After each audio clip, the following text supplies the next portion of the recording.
Quero que você abra, por favor, a sua Bíblia, junto comigo, em 1 Reis, capítulo 19, verso 2 até 8, nós vamos ler. E agora, está sem telão, né? E agora, irmãos, nós estamos sem telão, como é que isso vai me abrir? Ô crente, você tem que andar com Bíblia. Todo mundo tem Bíblia? Tem que ter Bíblia. Fica o telefone ali. Eu tenho. É Bíblia. Tá certo, é Bíblia. Vamos ler a Bíblia. Vamos ler a Bíblia. 1 Reis 19, verso 2 em diante. Então Jezabel mandou um mensageiro a Elias, a dizer-lhe: assim me façam os deuses, e outro tanto, se de certo amanhã, a esta hora, não puser a tua vida como a de um deles. O que vendo ele se levantou e, para escapar com vida, se foi, e chegando a Berseba, que é de Judá, deixou ali o seu servo. Ele, porém, foi ao deserto, caminho de um dia, e foi sentar-se debaixo de um zimbro, e pediu para si a morte, e disse: já basta, ó Senhor, toma agora a minha vida, pois não sou melhor do que os meus pais. E deitou-se e dormiu debaixo do zimbro. Eis que então um anjo lhe tocou e disse: levanta-te e come. E olhou, e eis que a sua cabeceira estava um pão cozido sobre as brasas e uma botija de água. E comeu e bebeu, e tornou a deitar-se. E o anjo do Senhor tornou segunda vez, e o tocou e disse: levanta-te e come, porque será muito longo o teu caminho. Levantou-se, pois, e comeu e bebeu, e com a força daquela comida caminhou 40 dias e 40 noites até o Horebe, o monte de Deus. Diga amém. Feche os teus olhos mais uma vez. Senhor, em nome de Jesus, que a tua palavra, Senhor, penetre os nossos corações com uma revelação, não apenas com uma boa palavra, mas a revelação do Senhor para as nossas vidas nesta noite, em nome de Jesus. Amém. Glória a Deus. Queridos, todos os anos nós realizamos aqui na CCNA, com a direção de Deus, uma ceia chamada Ceia do Fortalecimento. É um ato profético. Irmãos, sempre que você ouvir falar de ato profético, é uma forma de você exercer a tua fé e como o testemunho, edificar a tua fé, edificar o seu coração, edificar a sua fé. O que nós fazemos? Nós servimos uma ceia com pão e uma ceia com água. Você vai comer o pão e vai beber água, profetizando o toque daquele anjo na vida de Elias, debaixo daquele zimbro. Elias, homem de Deus, muitos milagres Deus fez através da vida de Elias, muitos milagres, inclusive ele profetizou que não iria chover, e por 3 anos e meio não teve chuva naquele lugar. Ele encontra, depois de 3 anos e meio, ele encontra-se com Acabe.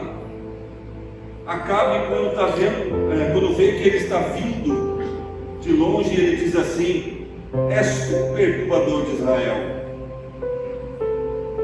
Acabe quis dizer para Elias que ele era o perturbador de Israel, porque o inimigo tenta colocar um rótulo em nós.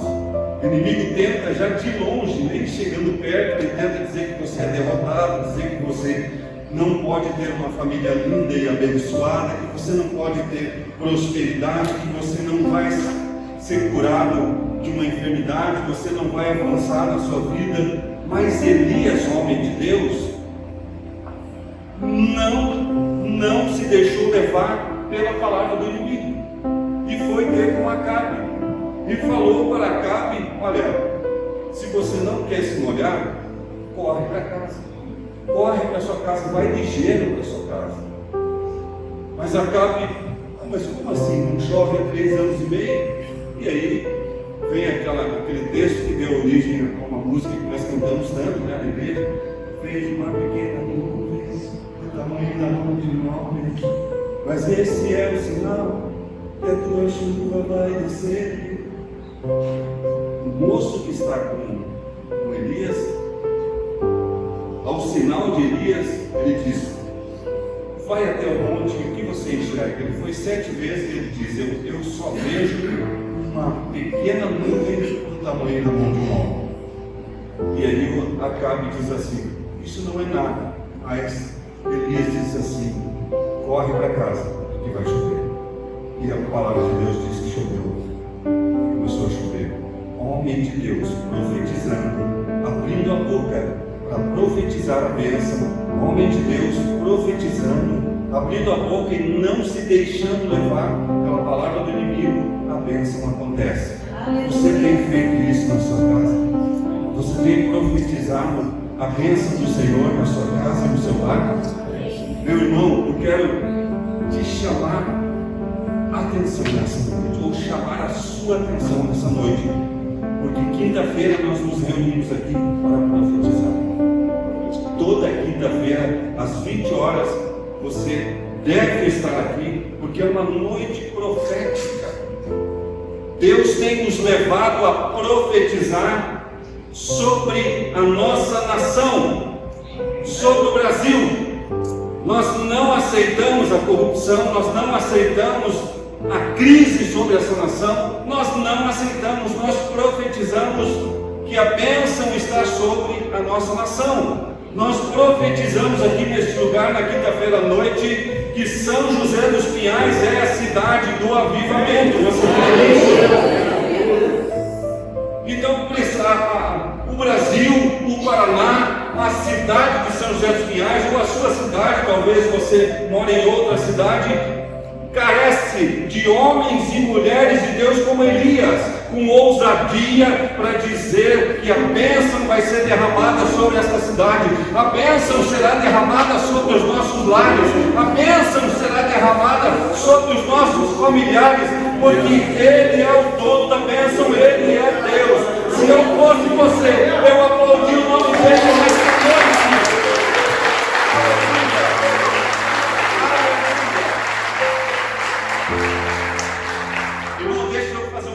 Aqui na minha ministração, muitas vezes na minha vida eu achava que eu tinha que falar e fazer a bênção. Sabe o que quer dizer isso? Muitas vezes eu falava assim: puxa, mas como que eu vou profetizar isso? Como que eu vou fazer isso? Irmão, Elias profetizou, Deus mandou chover. Pegou aí?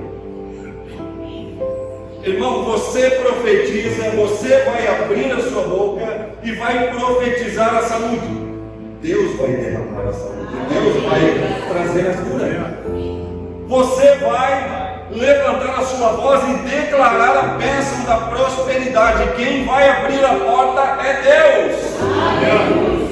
Querido, por muitos anos da minha vida eu fiquei retido ou retendo a bênção na minha vida, porque eu olhava para a situação e dizia assim: mas como que eu vou fazer isso? Como que isso vai acontecer na minha vida?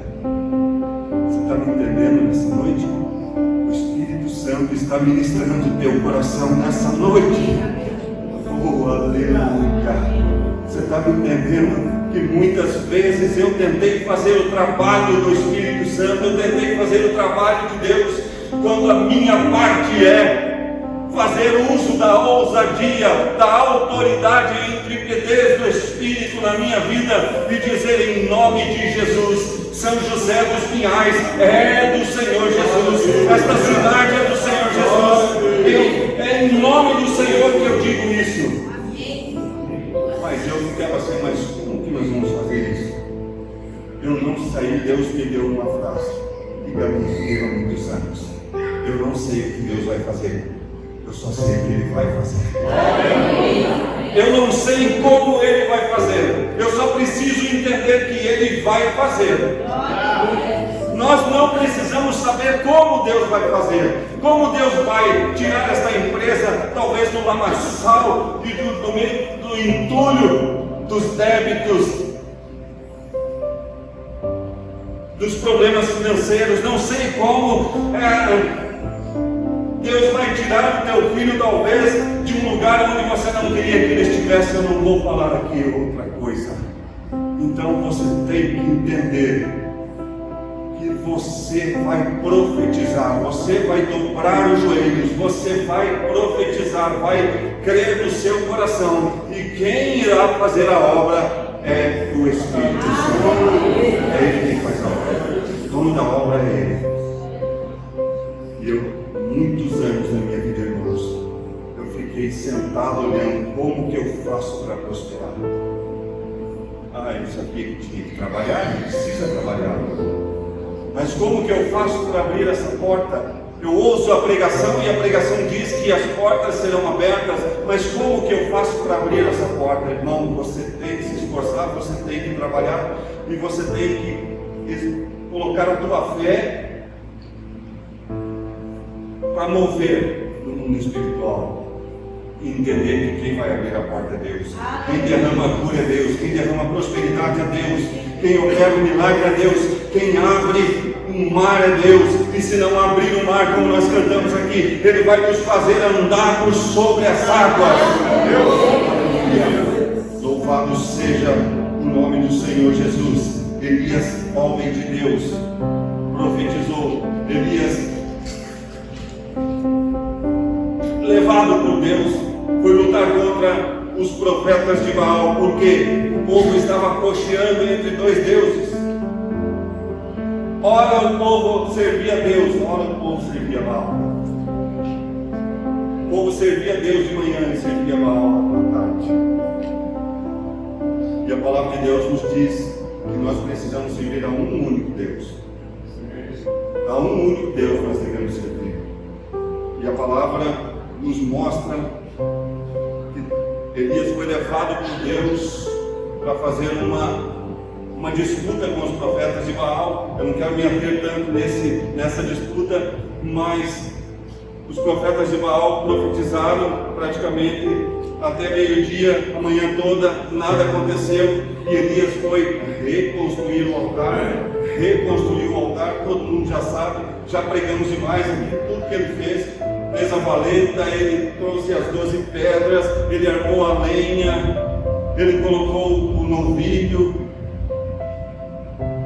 ele derramou a água, e quando ele clamou a Deus, a palavra diz que desceu o fogo do céu e consumiu todo aquele altar.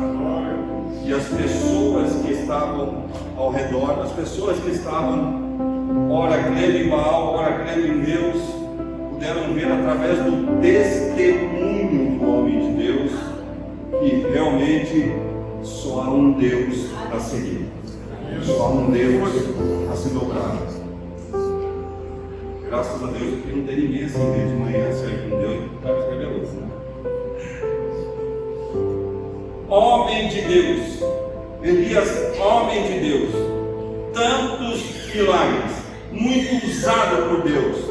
De repente, no texto que nós lemos, Jezabel manda um recado para Elias. Jezabel manda um recado para ele, porque ele venceu os profetas de Baal. Os profetas de Azer eram 450 profetas de Baal e mais 400 profetas de Azer. Quanto que dá isso? 850 profetas. Elias venceu. E a palavra fala que a espada passou no pescoço de todos aqueles profetas, eles morreram. E Jezabel, que era a rainha daqueles profetas, serva de Baal, ficou irada e mandou um recado para Elias. Fala para esse Elias que amanhã, até meio-dia, eu vou degolar ele como ele degolou os profetas de Baal. Esse é o recado que nós temos aqui. Elias, quando ouve essa ameaça, se deixou levar pelo medo. diz que ele se deixou levar por ele. E ele fugiu. Por um instante, o homem de Deus sentiu medo. Por um instante, o homem de Deus sentiu fraqueza. O homem de Deus sentiu-se ameaçado. Irmãos, por algumas vezes eu me questionei, mas como que pode Elias sentir tudo isso? Por que Deus permitiu? Irmãos, tem momentos que Deus permite algumas coisas nas nossas vidas para nós entendermos que não é a nossa força, que não é a tua força e não é a minha força, não é a tua sabedoria e não é a minha sabedoria. Tudo vem dele. Tudo vem dele. Por um momento, Elias sentiu-se indefeso e correu. E sentiu-se depressivo. Você está me entendendo nessa noite? Homem de Deus, aonde lá no livro de Tiago, se não me engano, no capítulo 5, fala aqui dos heróis da fé, fala de Noé, fala de Elias, dizendo assim: Elias, homem comum. Homem comum. Isso me ensina demais, irmãos. Um homem comum, com a autoridade, a ousadia e a presença do Espírito Santo na sua vida, vai vencer muitas batalhas. Mas que um homem comum, na presença de Deus, precisa em todo o tempo glorificar o nome de Deus. Em todo o tempo tem que entregar a honra para Deus. A palavra não diz, a palavra não está falando que Elias se ensoberbeceu. Talvez Deus já estava o ajudando. Deus já estava o ajudando. Postei uma frase hoje no Facebook, top demais. Top demais. Porque antes disso aqui, a palavra fala que um homem escondeu 100 profetas em uma cova e alimentou 100 profetas em uma cova, para que Jezabel não matasse os profetas. E eu postei uma frase que Deus falou muito ao meu coração. Deus fala ao meu coração e eu gosto de repartir o que Deus fala. A frase foi a seguinte: nem toda cova é uma sepultura. Você lembra de José, lá do Egito? Ele estava em um poço, ele foi jogado em uma cova, mas não foi a sepultura. Nem toda cova é uma sepultura. Talvez seja o cuidado de Deus na sua vida e na minha vida. Elias estava prestes a lançar a sua vida em uma cova, porque ele disse, ele orou, ele deitou embaixo de um zimbro, cansado, exausto, e disse: Senhor, eu não sou melhor do que os meus antepassados e não sou melhor do que os meus pais. Eu quero morrer. Eu quero morrer. Tem um momento na nossa vida que nós queremos morrer. Irmão, eu não sei você, mas eu já passei por ele. Senhor, acho que agora é melhor a morte. Mas se Deus apresenta a morte, a gente já diz assim: estou arrependido, Senhor. Estava gritando isso. Mas quantas e quantas vezes nós vimos a morte de perto? Nós tentamos nos entregar à morte, a morte espiritual. E a pior morte é aquela morte que o servo de Deus diz assim: não adianta ir para a igreja, não adianta servir a Deus. Tanto tempo na presença de Deus não aconteceu nada. Ah, meu irmão, se você pudesse contemplar com os teus olhos o que acontece no mundo espiritual, você andaria com as duas mãos levantadas o tempo todo dizendo: glória a Deus. A batalha espiritual que acontece todos os dias, todos os momentos, ao nosso redor, Satanás tentando nos matar e os anjos do Senhor com a espada desembainhada, lutando e nos livrando de tudo. E ainda tem gente que diz: Deus não faz nada. Se não for a Deus, aonde nós estaríamos? E Elias estava nessa situação. situação, como homem natural. Irmão, Jezabel, com uma palavra, tirou o foco de Elias. Jezabel, com uma ameaça, tirou Elias do ambiente da fé e colocou no ambiente da descrença.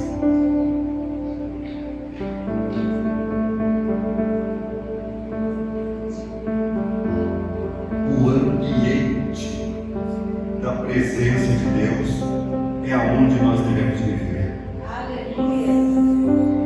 Satanás tentou lá no deserto tirar Jesus do ambiente da fé e colocar no ambiente da descrença. Tentou distrair Jesus. Jezabel tentou distrair Elias e conseguiu distrair Elias.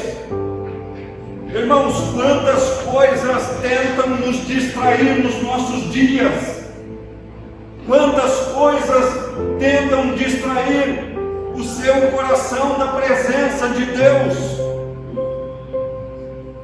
Pense aí comigo. Situações em família, situações no trabalho, situação financeira, discórdia dentro da igreja.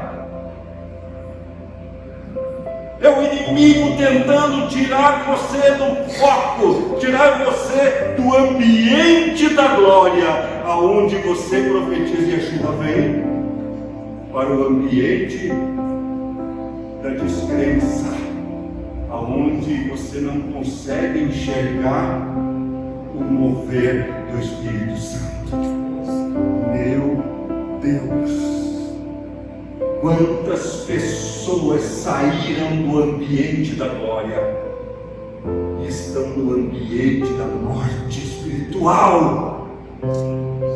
Quantas pessoas que já levantaram a bandeira do Senhor, a bandeira de Cristo, a bandeira da glória eterna, e hoje estão se entregando ao ambiente que Satanás sugeriu.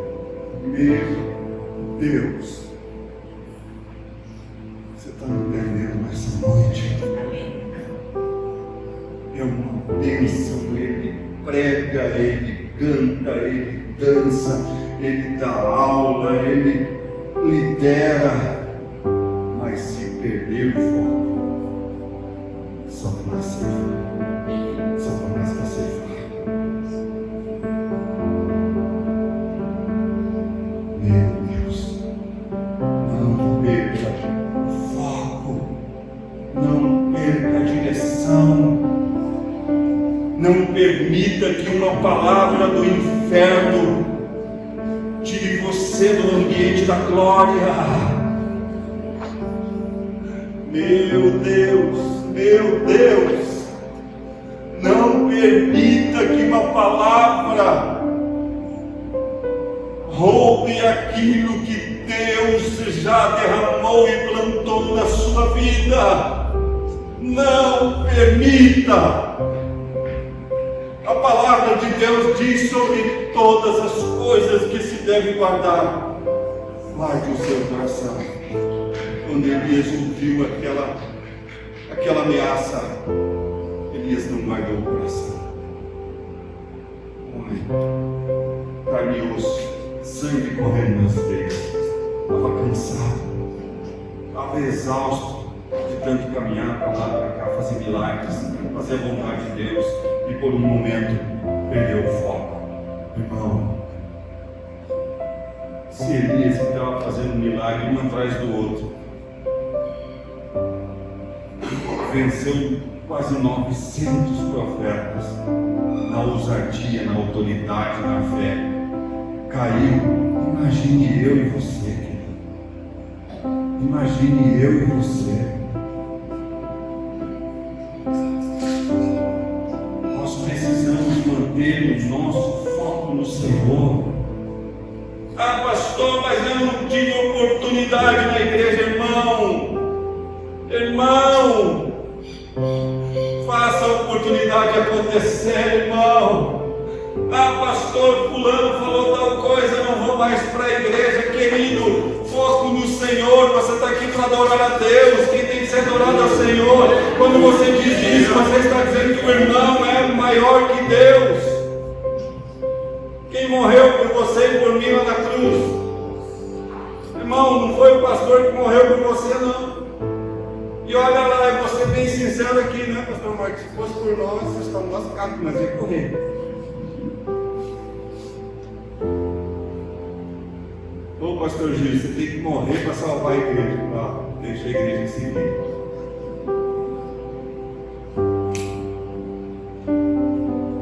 Você está me entendendo, querido? Pastor, você é covarde? Não, só não sou herege. Se eu morrer para a igreja, eu sou herege. Ah, pastor, você não me ligou, eu não fui no culto, você não me ligou, querido. O Espírito Santo está aí dentro do teu coração, você está preocupado que não recebeu uma ligação.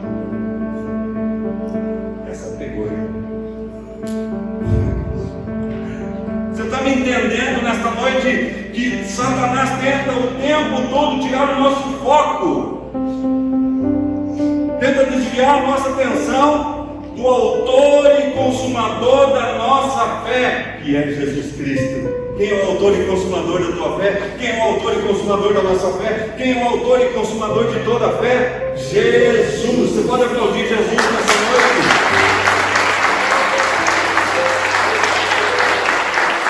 Aleluia! Ele é tudo para mim. Lembra dessa, Toninho? Ele é tudo para mim. Ele é o tesouro que eu tenho guardado em meu peito. Ele é tudo para mim. Assembleia, foi, né? Assembleia raiz, né? Sabe os corinhos. Ele é o tesouro que eu tenho guardado em meu peito. Ele é tudo para mim. O pastor Aparecido cantava todo culto essa música. Ele puxava o era e cantava assim. Ele é tudo para mim. Jesus é tudo para mim. Ele é o tesouro que eu tenho guardado em meu peito. Ele é tudo para mim. Irmão, Jesus é tudo para você. Amém. Foi imitar Jesus então. Irmão, Jesus é tudo para você. Amém ou não amém? Amém. Jesus é tudo para você? Amém. Jesus é tudo para você? Amém. Jesus perguntou 3 vezes para Pedro. Porque ele estava tentando colocar no coração de Pedro a necessidade de não se desviar daquele amor. Então eu imitei Jesus agora para que entre no seu coração essa palavra e você e eu nós possamos entender que Ele é tudo para nós. Se alguém vai me oferecer café, é secundário.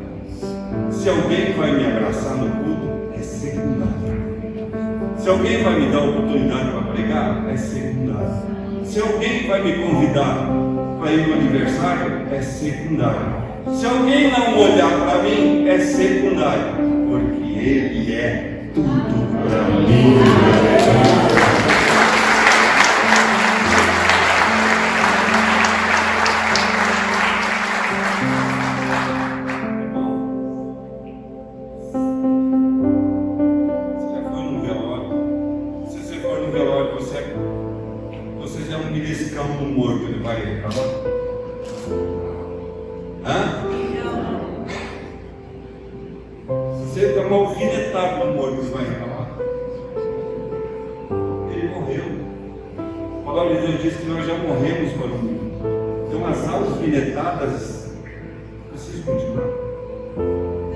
As alfinetadas não podem te incomodar. Eu sei que está cheio de gente que vem falar assim, fala a Deus.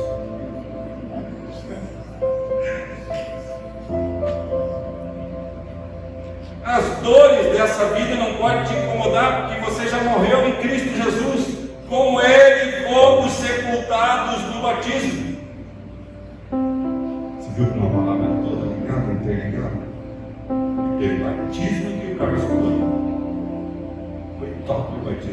Irmão, você que batizou agora, você já morreu em Cristo, então as coisas dessa vida não podem doer em você.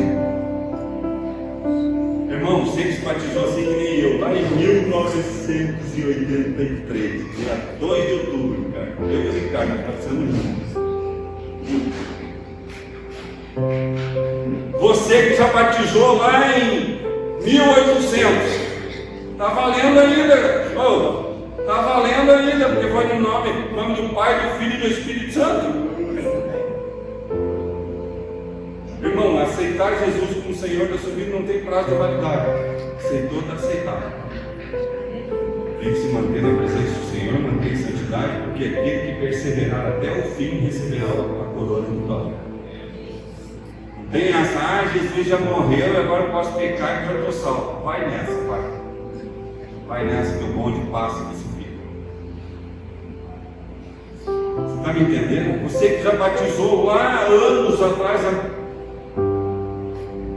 está valendo. Então você já morreu com Cristo pelo batismo e já ressuscitou para uma nova criatura. 2 Coríntios 5,17 diz: se alguém está em Cristo, uma nova criatura é. As coisas velhas já passaram, eis que tudo se fez novo. Então se alguém falar mal de você, glorifique. Não vê meu foco. Jezabel tentou matar Elias, ele ficou com medo, ele perdeu o foco por um instante e deitou debaixo daquele símbolo. Mas Deus, que é rico em misericórdia, enviou um anjo e tocou no ombro de Elias. Talvez Elias acorda. Elias acordou e o anjo falou: olha aqui, ó, tem um pão cozido e tem água. Elias olhou e voltou a dormir. Parece eu. Quantas vezes alguém falou: ó, você tem que ir para Jesus, você precisa estar na presença de Jesus. Eu olhei para o pão, olhei para a água. Mas Deus, como é rico em misericórdia, não permitiu que o anjo voasse.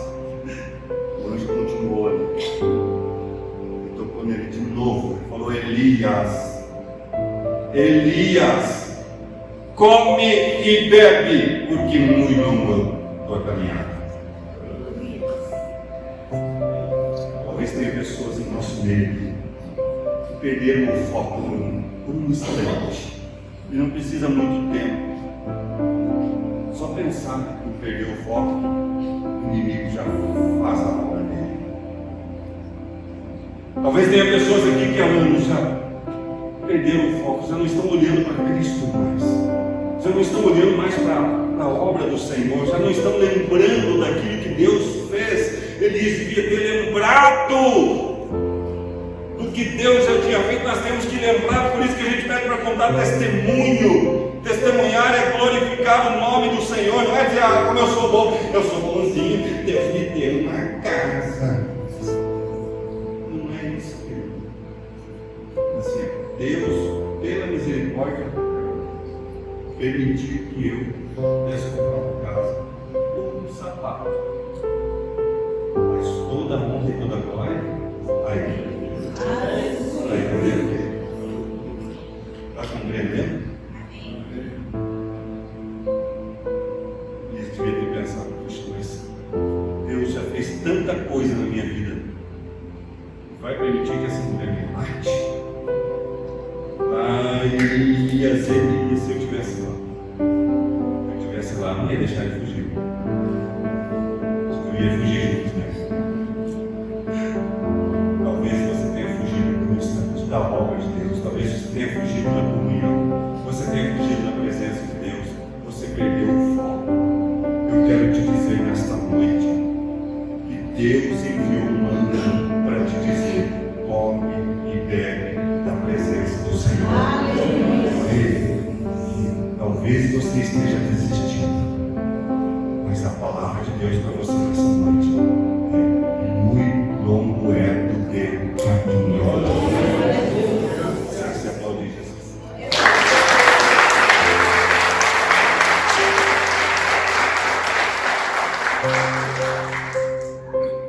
Você está entendendo quando Deus dá um tema para a igreja?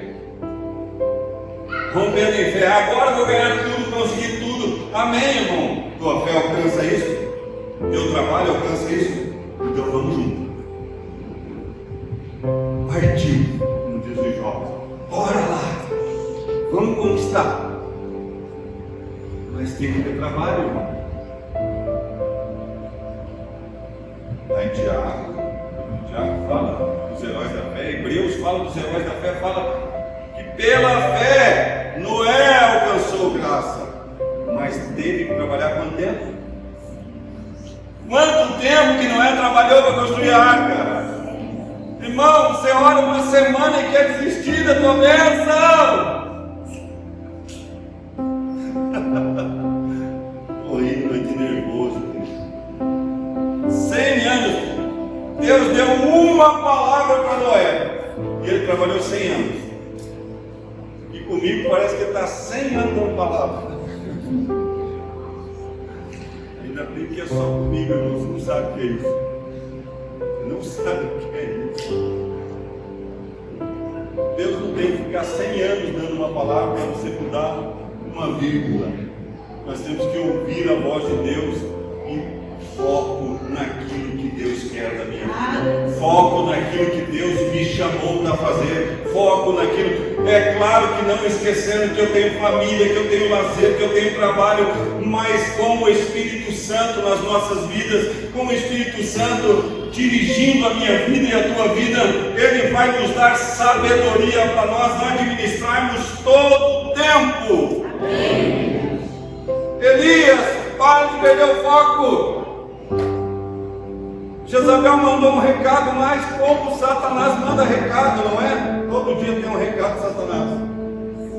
Todo dia tem um mensageiro do inferno. Todo dia tem um mensageiro do inferno tentando tirar você do foco.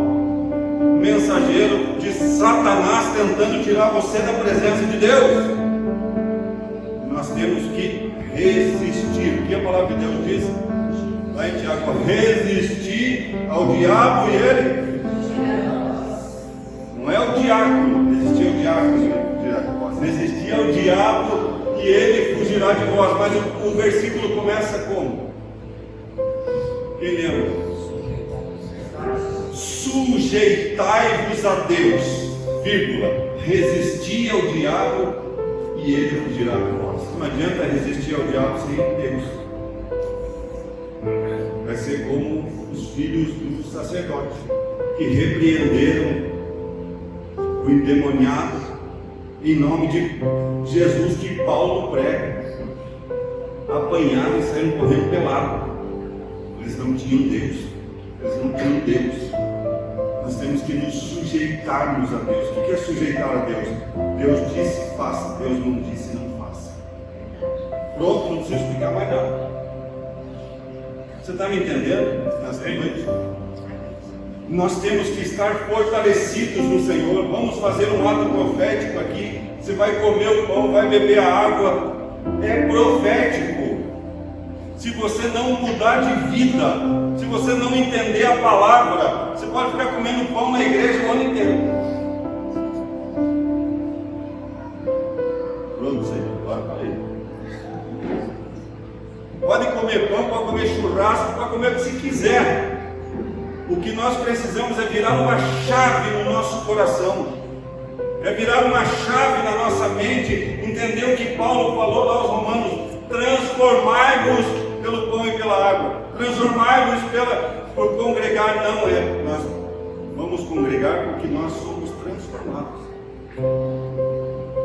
Transformai-vos pela renovação da vossa mente.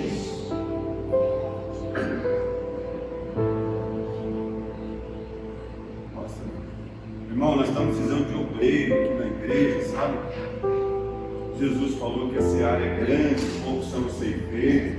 Ah, pastor, eu não senti no meu coração ainda de fazer a obra. Irmão, não é no coração que sente, é aqui, ó. É decisão. Você vai atravessar a rua e fica lá 5 dias. Passa o irmão, você está lá. Passa o pastor, você está lá. Irmão, faz 5 dias que você está aqui. Eu ia atravessar a rua, mas não senti no coração. Deus não respondeu ainda se eu devo atravessar ou não.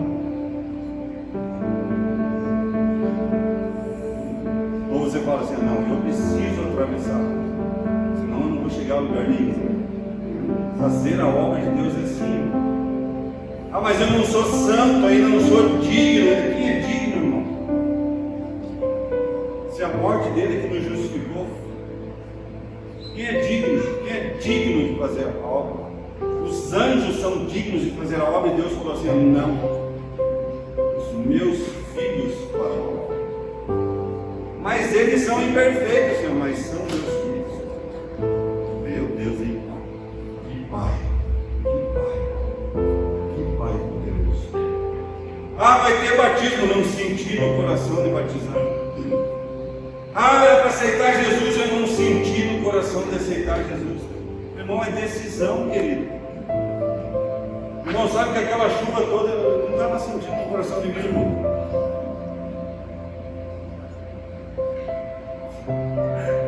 Pastor, você, irmão, você sabia que pastor cansa também? Obreiro cansa, às vezes dá vontade de falar, pô, acho que eu não vou para o culto hoje. Eu tenho crédito, né, Senhor? Nunca falto. Pastor Marco, acontece ou não acontece? Aí a gente sente no coração que quer ficar em casa. Trabalhou a semana inteira, a gente não trabalha só na obra, é nosso trabalho. Mas daí na nossa mente, a gente diz assim: eu preciso servir a Deus. Eu preciso estar na presença. Deus não precisa de mim, mas eu preciso dele. Eu ia pedir para você olhar para o lado e falar, mas não vou. Eu falei assim: irmão, você podia ir dormir sem essa. Não é para falar, não.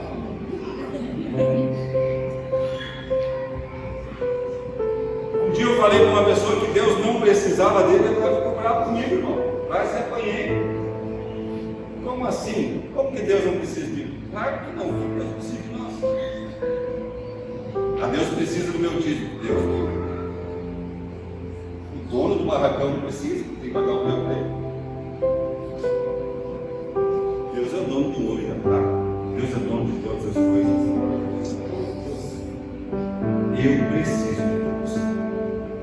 Eu preciso. E ai de mim, se eu não buscar esse Deus. Ai de mim. Deus vai pesar a mão sobre ele, irmão. Nem pense nisso. Se Deus pesar a mão sobre mim, todo mundo morre, porque a terra toda vai virar farofa. Deus não amaldiçoa ninguém, querido. Nós nos amaldiçoamos quando nós saímos da presença dele. A Bíblia não está aberta lá no Salmo 91, faz 5 anos, não, faz tanto.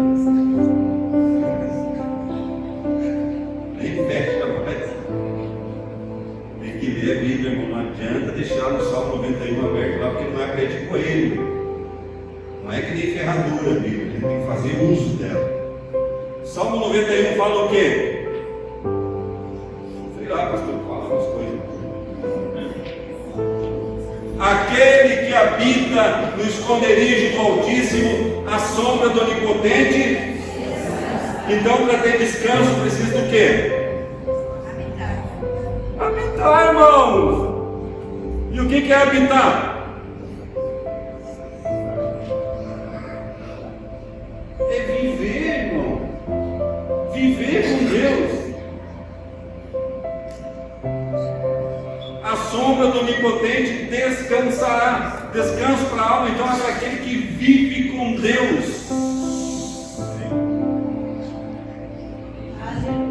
Não perca o foco. Você é homem de Deus, você é mulher de Deus. Elias era homem de Deus, perdeu o foco, quase morreu.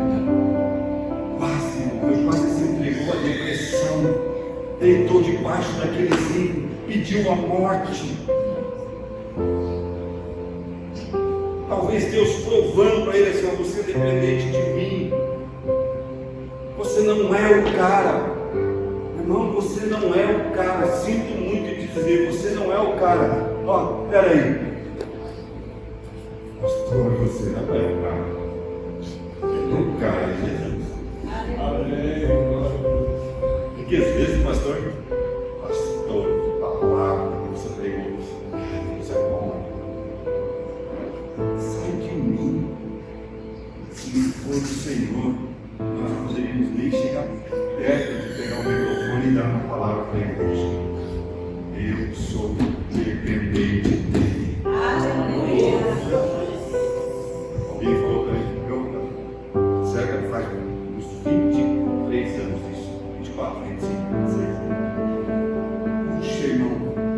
bênção, que palavra foi de dar um peito da mão. Mas sei.